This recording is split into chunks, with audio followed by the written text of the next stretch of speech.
Hello everyone, welcome back to the channel, or welcome to the channel. I'm Kris. This is the Fat Electrician USS No-Go, America's Invincible Concrete Battleship, Fort Drum. Never heard of Fort Drum. Anyways, before we start, there's a thanks button on the channel. You can donate, you don't have to. All donations are appreciated. You can request videos. If you donate, they move to the top of the list. If you don't donate, they just get shuffled into a group. Subscribe if this is the kind of content you like. Click the bell. And got crumb in my beard. I got crumbs in my beard. Yeah. And then thumbs up. Those are the things that I ask for. So before we get into anything else, let's just get into the video. Before we get into anything else, let's get into the video. The hell did I just say? Video. Raleigh, that time the U.S. military-industrial complex decided to play Pimp My Island. Today we're talking about Fort Drum. Yes, I realize that's a military base in New York. No, that's not what we're talking about. There's another Fort Drum. It's guarding the mouth of Manila Bay in the Philippines. It's also referred to as El Frale Island, America's unsinkable concrete battleship, or the USS No-Go. Basically, the U.S. military took a tiny island and turned the entire thing into a gun, and we're going to talk about it right after a word from our sponsor. This video is brought to you by Sheath. Okay, here's the deal. They're like normal underwear, except they're better because they have a pouch that you can stick your junk in, and then it, and once you have it, you're a bit more good. Were you with people? Pouches are okay. Sorry, Sheath, but you know. Island into a giant gun. Well, our story begins in 1898 during the Spanish-American War. Why is America at war with Spain? To be honest, I'm kind of blanking out on that right now. Statistically, it's probably because they messed with our boats, so let's go ahead and double check that together. How did the Spanish-American War start? The USS Maine mysteriously exploded in a Cuban harbor, believed to be the Spanish. See, I was right. It's always the boats every single time. Honestly, at this point, Jordan Peterson needs to go back and rewrite his book because he actually wrote a book called 12 Rules for Life, and the fact that not fucking with America's boats wasn't rule number one seems like an oversight on his part. Anyways, so America sends a bunch of boats into Manila Bay to fight the Spanish. While they're headed into Manila Bay, they pass this tiny little rock island called El Frale, and on El Frale, there was a bunch of Spanish artillery that basically tried to ambush all the American ships. It didn't really work, but it was a super good idea. Fast forward, America wins the Spanish-American War, takes control of the Philippines. So now with America in charge, they decided that they wanted to be able to defend Manila Bay, and they remembered back to how the Spanish almost had a successful ambush by putting artillery on El Frale, and that's when the Americans in charge said, hey, hear me out. Instead of putting artillery on El Frale, what if we turned El Frale into artillery? So the engineer was like, okay, here's the plan. We're going to level the entire island perfectly tabletop flat, and then we're going to build an enormous concrete bunker on top of it with 2 battleship turrets, each of which having 2 12-inch guns on them. So the engineer in charge draws the blueprints up, sends those off to the War Department to get approval, at which point the War Department is like, hold on, let me get this straight. You want to level an entire island, build an enormous concrete bunker on top of it, and then you want to equip it with 2 battleship turrets, each of which has 2 12-inch guns that we're going to have to manufacture in Watervliet Arsenal in New York and ship them all the way to the Philippines. To which the engineer is like, yeah, that's exactly what I want to do. And the War Department is like, I pump those numbers up. Those are rookie numbers in this racket. because we're going to do 14-inch guns, each of which is going to be shooting 1,600-pound shells. If somebody tries to sneak into Manila Bay, we're literally going to start shooting cars at them till they go away. So they start construction in 1909, and it takes them 5 years to finish. And what they end up with is Fort Drum. Its concrete is anywhere between 25 and 36 feet thick. The top deck is completely reinforced with steel, essentially making the entire fortress completely impervious to any weapon that exists at this point in time. Then the guns on top are 14-inch M1909 guns in a dual turret that was specially manufactured just for Fort Drum, and it is the only place they were ever used. This turret has armor that is 18 inches thick, virtually making that impervious too. Then, just in case being able to shoot cars at people you don't like while being inside of a bunker that makes you impervious to retaliation isn't enough, it also has 4 6-inch guns and 2 3-inch anti-aircraft guns. And inside the bunker, they have 6 months worth of food, their own power plant, and a distillery so that they can make their own clean drinking water. Basically, it's the world's best doomsday bunker. So it's completely done. It's like 1914. America has built this incredible weapon, and now, in true American fashion, we're not really going to use it until it's borderline obsolete, and then we're going to give it away to somebody else. So kind of fast forward through the next 20 years. I mean, there's always Army guys stationed there and on hand in case anything happens, but nothing ever does. It's kind of like being stationed on a naval vessel, and because of that, the Army guys that serve there give it the nickname the USS No-Go, considering it never fucking goes anywhere. Then, of course, during that same time period, World War I happens. After World War I, America downsizes their military considerably. Then the Great Depression happens, and because of that, pretty much no upgrades or maintenance gets done to Fort Drum during that entire time. So for its first 2 decades, it receives pretty much no upgrades. It's already becoming obsolete. Then in 1934, the US government comes out and says, over the course of the next 10 years, between 1934 and 1944, America is going to move towards establishing the Philippines as its own sovereign nation. So obviously, they're also going to turn over Fort Drum to the Philippines, and because of that, they have even less motivation to do any upgrades to it, so none get done. Then during that 10-year time period, World War II kicks off in 1939, but America's not getting involved. We're minding our own business, and by minding our own business, I mean we're basically funding the entire thing through Lend-Lease, but, you know,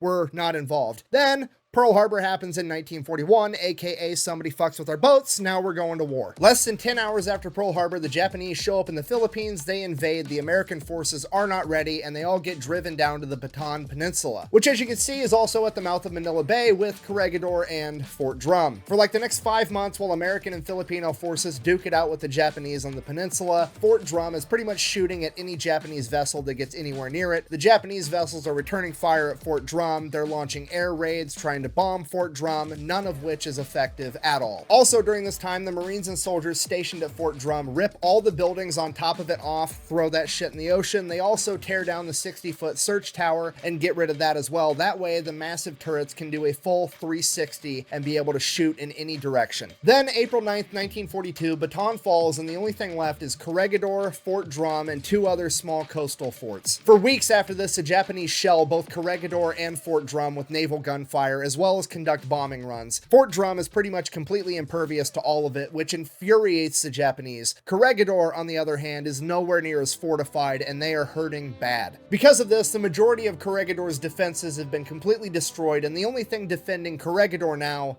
is Fort Drum. On May 5th, 1942, the Japanese would launch an amphibious attack on Corregidor. Fort Drum would land direct hits on 2 Japanese landing craft, destroying them completely, infuriating the Japanese even further. Despite that, it wasn't enough, and Corregidor would fall on May 5th. The concrete battleship and the 240 men manning it are now the last holdouts in the Philippines against the Japanese, and it is pissing the Japanese off. And in immediate retaliation for them taking out several of the Japanese landing crafts at Corregidor, they begin launching air raids against Fort Drum, and they are, again, completely ineffective. During those air raids, some of the Marines manning the anti-aircraft guns would manage to shoot down a Japanese bomber, only serving to piss them off even more. At this point, General Wainwright, the man left in charge of American forces in the Philippines after General MacArthur abandoned his men and fled to Australia, issued the order that all American forces were to surrender on May 6th at noon. At this point, according to the legend, the entire crew of the USS No-Go, aka Fort Drum, gets together and they have a conversation and talk about whether or not they want to even follow this order, because they think they can go toe-to-toe with the Japanese forever inside of this concrete monstrosity. Unfortunately, they would come to the realization that this decision had already been made for them, because at some point the distillery that purifies their drinking water became damaged, and without US ships being able to bring them water, they weren't going to be able to hold out. So, given that they have to surrender tomorrow, but they still want to fight, they decide, hey, let's get rid of all this ammunition that we have, and they fire at the Japanese ships non-stop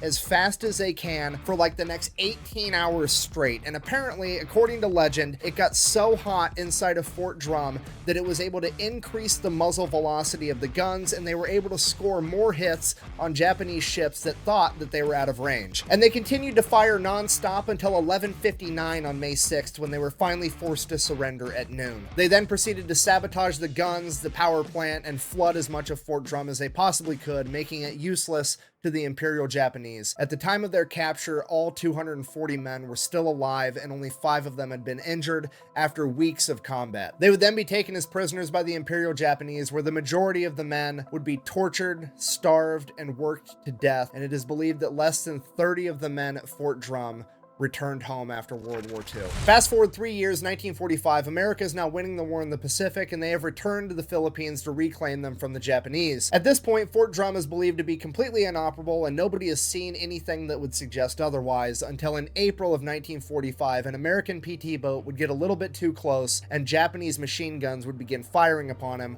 from Fort Drum. This intel gets sent up the chain of command, at which point nobody really knows what's happening. Maybe they're trying to restore Fort Drum and use it. Maybe there's just a bunch of Japanese soldiers that are being barracked there. Who knows? Either way, Uncle Sam says, you know what? That's mine, and I'm gonna need it back. So at first, they try to bomb it with planes. Obviously, that's not gonna work. It didn't work when the Japanese did it.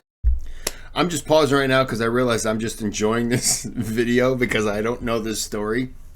So I'm just pausing now to say words, stuff. Because if I don't pause, YouTube says, hey, you're just watching videos. You have to interact. You have to react.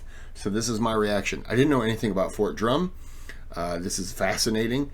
And so I apologize for the silence, the enjoyment of the video, and back to the video.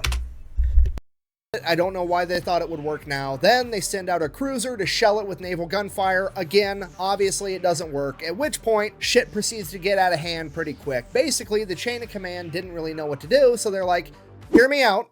Let's just give the blueprints for Fort Drum to an entire platoon of Army combat engineers, aka the Demolition Men, and tell them to get rid of it, and the sooner they do, the sooner we all get to go home. So the engineers take the blueprints, they go come up with a plan. I don't really know how long it took them. I presume about the same amount of time it takes them to smoke a cigarette. That's probably not a coincidence. They come back to the chain of command. They're like, okay, here's what I need. All right, we're gonna need an entire company of infantry, 1,000 gallons of gasoline, 2,000 gallons of diesel, all the incendiary and white phosphorus grenades you can find, a 30-minute fuse, and a camera guy because you're going to want to get this shit on video. And apparently the chain of command is like, okay. So a couple days later, April, Friday the 13th, 1940.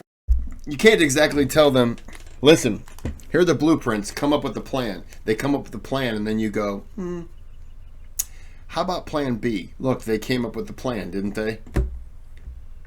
You just roll with it. If it doesn't work, then you could say, well, we need a plan B.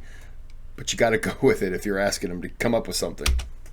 45, the U.S. forces launch Drum D-Day. 2 American ships pull up, drop landing ramps onto Fort Drum, and all the infantry and combat engineers run out to secure the deck, at which point they start taking fire from one of the 6-inch guns. They all return fire, including the ships, until that 6-inch gun stops. Then they secure the entire deck, and the combat engineers get to work. The engineers then run a hose up onto Fort Drum and begin pumping 3,000 gallons of gasoline and diesel into the air vent of Fort Drum. They then proceed to put 600 pounds of TNT, a bunch of white phosphorus, and incendiary grenades on top of it, rig it up to a 30-minute fuse, light it, and fucking run. They hop back in the boats, they sailed a safe distance away, and then they waited and they watched.